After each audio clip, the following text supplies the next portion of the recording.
Well, Jesus wants us to have room for His Word. He says, I want this book, my Word that I inspired and gave to you, I want that truth. I want it to fill your life. What does it mean to fill our lives? Jesus spoke His Word because He wants His Word to stay with us, to live with us, to walk with us, to talk to us, to meet with us, to travel with us. You know, I don't even think about it. My watch is an unspoken and even noticed at times member. But everywhere I go, I have my watch because I don't want to be late. You know, my glasses. If I take these off, I can't tell. I mean, when someone cuts my hair, I say, I can't even see you when you cut my hair. Of course, they don't do much work when they cut my hair, but you know what I mean. I still can't see them. Pay them, but I can't see them. But, you know, there's certain things in life, our watch and our glasses and our rings and things that we don't even think about, but we wouldn't leave home without them. The Lord says, I want my Word to be the constant companion, to walk and to talk and to travel and to be with you. I want your life filled with it. And Jesus says, I want to fill your hearts, I want to fill your minds, I want to fill your days, I want to fill your ways. He says, I want you to choose to let my Word fill you. That's what I call the Word-filled life. Well, what do prayers look like that flow from a Word-filled life? When the Word of Christ, as Paul put it in Colossians 3, is richly dwelling in us, that's another way of saying a Word-filled life, what happens to our prayer life? How does it change? When His words abide in us and we abide in His Word, what comes out? Well, that's what we see as we turn for the last time. Okay, now go right to the middle of your Bible to Psalm 119. Psalm 119. I can always tell how long people have been on vacation because right after first service, someone just came right out of their seat and came right up to me and said, how do you know Ezra wrote that? And I said, I covered it 3 weeks ago. They said, we've been gone all this time. I said, okay, I'll give you a mini sermon. And I caught them up. Basically, the Jewish people, who, by the way, often know more about the Old Testament than we do because they've had it much longer than we have, we need to look to them instead of reinventing the wheel. And the Jewish people almost universally revere, next to Moses, Ezra more than anyone else in the Old Testament. They revere Moses for he gave the law, and they revere Ezra because he saved the law. By the time of Ezra, the Word was not readable by most Jews because they couldn't read the old hieroglyphic Egyptian Hebrew and the old Phoenician Davidic Hebrew. So Ezra made it all into block letters. And in the process of that, he wrote his testimony, which almost universally the Jewish people believe is the 119th Psalm. So that's why, and that's 2 weeks and 30 seconds, okay? Now, the 119th Psalm is his testimony.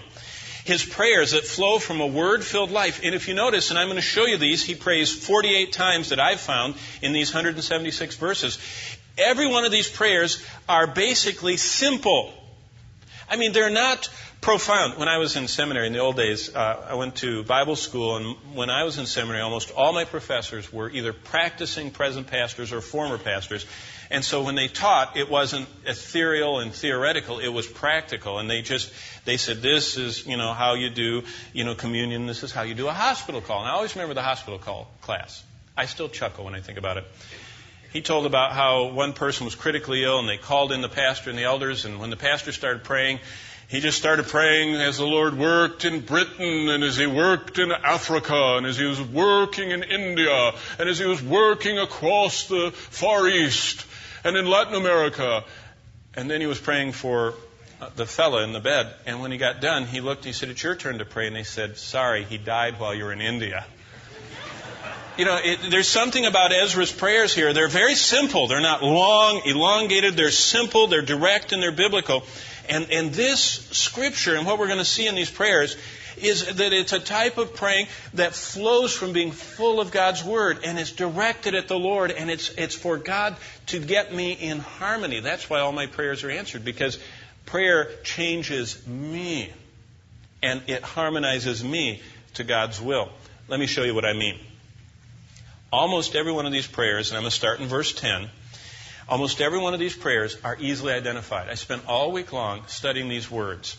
And it's the most amazing thing, other than 2 of the prayers, every one of them are in what we call, in the Hebrew language, the imperative mode. Remember, we've covered this before in Greek. It's a command. I mean, it's not an option. It's a command. It's something that is an imperative, just as it sounds. It's an order or a command. And so what he is doing is he's crying out to the Lord, asking the Lord to come into every part of his life. See, the Word-filled life says, God, you can come into every part of my life, and you can change anything you want. And not only can you, I want you to. And he starts rattling it off. Here's what he does. I'll give you all 48 real quick. Verse 10, let me not wander. Verse 12, teach me. Verse 18, open to me. Verse 22, remove from me. Verse 27, make me understand. And by the way, we'll go through these slowly. Verse 28, strengthen me. Verse 29, take away from me. Verse 29 again, grant me graciously. Verse 35, make me go. Verse 36, incline me that way. Verse 37, turn away from me those things. Verse 40, revive me, fill me with life. Verse 86, help me. Verse 94, save me. Verse 116, uphold me. Verse 117, hold me. Verse 134, redeem me. Verse 135, shine on me. You ever heard that little chorus? Shine, Jesus, shine. I used to think that was kind of one of those vacuous choruses that didn't have anything biblical till I found that that's actually a prayer request. Shine on me. So that's a good chorus now to me. If I can find a biblical connection, it's okay. Verse 154, deliver me. Verse 145, hear me. Verse 159, consider me. Verse 170, come upon me. How do you like that? He says, God, come upon me as I go out. I mean, what a thought that God would just come and overshadow and fill us. And finally, verse 176, seek me. Now, that's a lot of stuff. That was actually only 23 of them. What did he pray most often? Usually what someone talks about all the time is what's important to them. What did Ezra pray for most often, most frequently, most earnestly, and what was the content of what he, in this word-filled life, was asking the Lord? That's where we're going to start. So let's back up to verse 37 of Psalm 119. The most prayed for thing, in fact, 16 times he prays this. 16. I mean, he's quite caught up. Out of 1/3 of all of his prayers, he's got 48 prayers. 1/3 of them are the same thing. And this is what he prays. He prays, preserve me, let me live, quicken, revive, refresh, restore, cause me to grow. So what he's saying is, I put it under revive me. He says, refill me with your life. Cause me to grow in your fullness of your life. Quicken me. That's an old-fashioned way of saying vivify or fill me with life. Look at verse 37. He says, turn away my eyes from looking at worthless things. Look at verse 37. And revive me, there's the word we're looking at, in your way. Revive. Let me live. Give me life. Quicken me. Revive me. Refresh me. Restore me. Cause me to grow in your way. Now, what was the beginning of the prayer, though? How practical he is. He says, hey, I'm going through life and I have choices to make. Turn away my eyes from looking at worthless things. You know, when I find someone that's not growing spiritually, they're not alive and flourishing and just really bearing fruit, you know what? Probably the reason is because they're spending their time looking at and investing in worthless things. You see what he's so clear. He says, this is his greatest prayer. Revive me.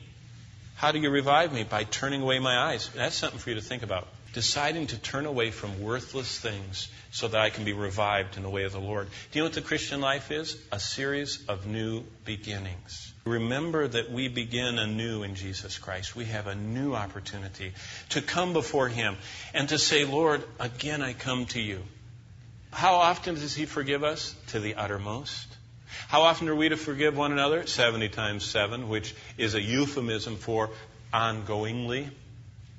So we get to pray this prayer often. Revive me. Look at verse 40. He continues, behold, I long for your precepts. Revive me in your righteousness. How can I grow in righteousness? By longing for His precepts. Look at verse 88. He prays the same thing. Remember, he prays it 16 times. Verse 88. Revive me according to your loving kindness. What is loving kindness? That's a big Hebrew word. Hesed, C-H-E-S-E-D. And it means His loyalty to us. God is loyal to us. He says, I call you by name. I've purchased you. You are my very own. You belong to me. And so look at that in light of verse 88. Revive me. Help me to grow confident of your loving kindness, that God will keep His word, that He will take care of me, that He will save me to the uttermost. Look at 107 of Psalm 119. I'm afflicted very much. By the way, remember I said last week 7 times he talks about affliction. And this is one of the 7. I'm afflicted very much. What do I do when I'm having trouble? What do I do when things don't turn out? When my health doesn't turn out, or my emotional well-being, or my relationships don't turn out, or my security or finances, or my plans, or whatever don't turn out, and I'm afflicted, and I have trouble, and life isn't like I hoped it would be, then I let God revive me according to His Word. When I'm afflicted, when things are not going well, when I'm troubled, God wants me to turn to this book. A dear friend of mine this week shared in a Bible study I was at that they lost a family member, and they were going through the family member's effects, which you have to do after they're gone. Because remember, you can't take anything with you to heaven but people. And so you have to leave all that other stuff behind. And so he put all the other stuff out and found 70 unopened boxes of shoes. His family member used to be a little discouraged, and whenever they were discouraged, they ran to the mall to buy something, and they bought more than they could even use. I think about in America, want to forget all your trouble, you go downtown and shop, or you have to go, see a movie, or you have to go to some event, or you have to go to some party to kind of get up. No. What does it say you do when you're down? When you're afflicted, you're revived by the Word. Verse 149. Hear my voice. Revive me according to your justice. Verse 154. Plead my cause. Revive me according to your word. 156. Revive me according to your judgments. And I could go on through all these, but basically this is a frequent prayer of his. What he's saying is, I'm deflated, I'm afflicted, I'm troubled, my life is compressed, and like Paul said, I'm squashed out of shape. What do I do then? Run to the mall? Have an electronic jolt? A media, intake? No. In fact, here's the best one. Look at verse 25. This one you should have marked. This one is the best of all the revived verses. Verse 25. My soul clings to the dust.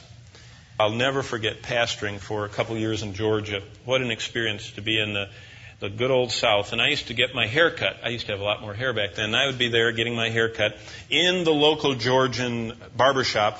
And they always had one of those, bucket things that all the men used. Boy, those guys could hit it from 10 feet, like that.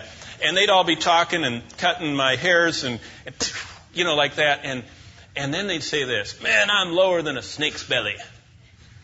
You know what that meant? Life was hard. But that's what I think of as verse 25. My soul clings to the dust. I'm lower, as they would put it in Georgia, than a snake's belly. So what do I do? How do you get out of that? Everybody, Ezra, the man that copied the whole Bible, the man that started the synagogues, the man that's the most revered Jewish spiritual leader, barring no one but Moses, had hard, discouraging, depressing times in his life. So much so, he said, it's like I'm face down in the dust. That's a pretty graphic picture. That means anybody can be like that. But you find out the character of the person by how they get out of that position. How do you get out of that position of being lower than a snake's belly, as they put it in the South? My soul's clinging to the dust.